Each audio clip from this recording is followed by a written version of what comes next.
So, what happens when a political movement, one that's built on the single-minded goal of establishing God's law, suddenly decides it needs to win a modern election? Well, they change the sales pitch. Big time.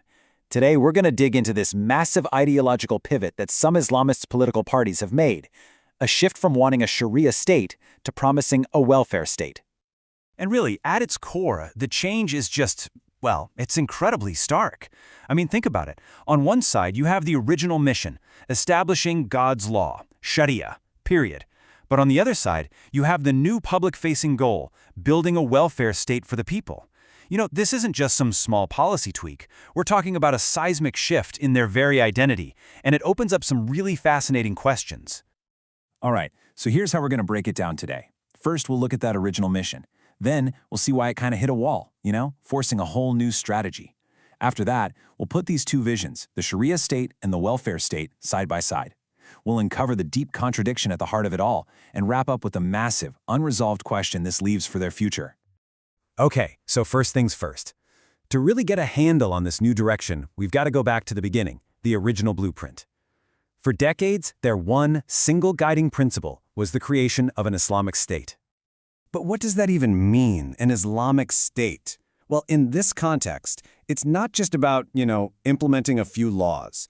It's about a state where Sharia, or Islamic law, is the absolute foundation of everything. It's seen as the ultimate framework, the one thing that can supposedly solve every single one of humanity's problems.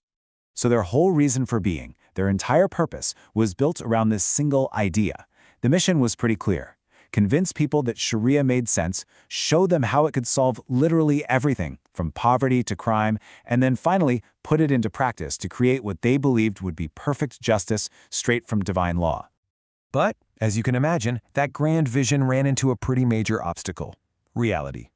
And that reality check forced a complete rethink, a pivot to a brand new strategy, all aimed at one thing: gaining political power. And here's the thing. Here's that reality check. For all the effort, and we're talking decades of work by major global movements, this ideal Islamic state has never actually been fully realized. Anywhere. Sure, they've built huge followings and have had a massive influence on societies. But the complete model, it's remained stubbornly stuck on the drawing board. It's still just a theory. And this, right here, is the crucial point. To actually break through, to win elections, they realized they needed a message that connected with everyone, not just their base. So the strategy had to shift. They had to move the conversation away from complex religious theory and towards something everybody understands and frankly wants: better schools, good healthcare, safety, and security. In other words, public welfare. So what this does is set up a really fascinating contrast between two totally different ideas of what a state should even be. Let's actually put them side by side and see just how different they are. And you can see the core difference right here. A Sharia state is totally a top-down model, right? Authority flows from God, through the law, and down to the people. The big goal is God's sovereignty. But a welfare state, that's the complete opposite. It's a bottom-up model. Power and purpose flow from the citizens' needs up to the state, and the main goal is just guaranteeing people's rights and well-being. So what are we actually talking about when we say welfare state? What is this thing they're now proposing? Well, the concept is actually pretty simple, but it's powerful. It's a state that says, hey, we're taking direct responsibility for our citizens. It's a promise to reduce inequality, to provide a real social safety net, and to protect the dignity of every single person. And look, we're not talking about some abstract philosophical ideas here. We're talking about real, tangible promises. Things like making sure people have food and housing, access to education and healthcare. It's all built on this foundation of social security and fighting inequality.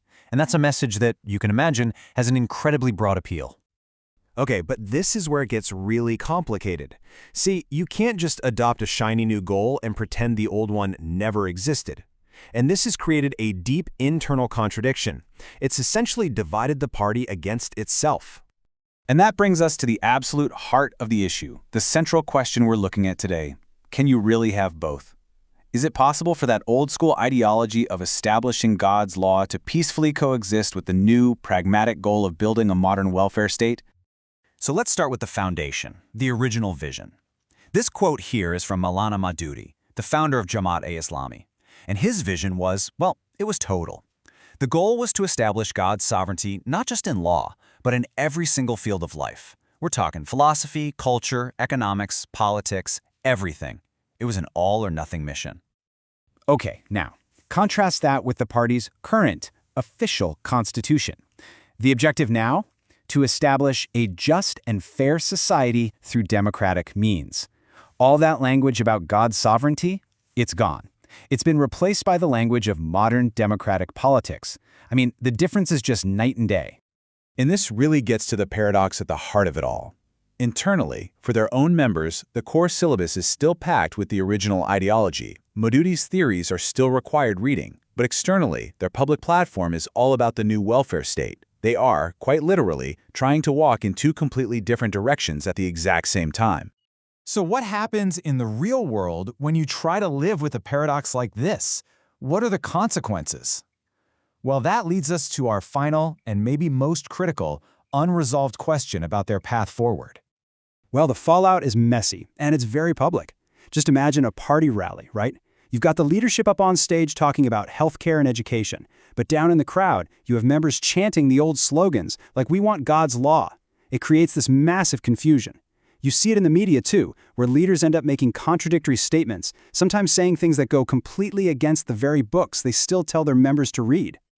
And this isn't just a simple messaging problem. It's an existential one. It's kind of like trying to wear two masks at once. How can you authentically sell a new vision to the public when the old vision, the one you've never officially given up, is still the bedrock of your party's identity? It becomes this fundamental challenge of credibility. And that leaves us with this final, really thought-provoking question.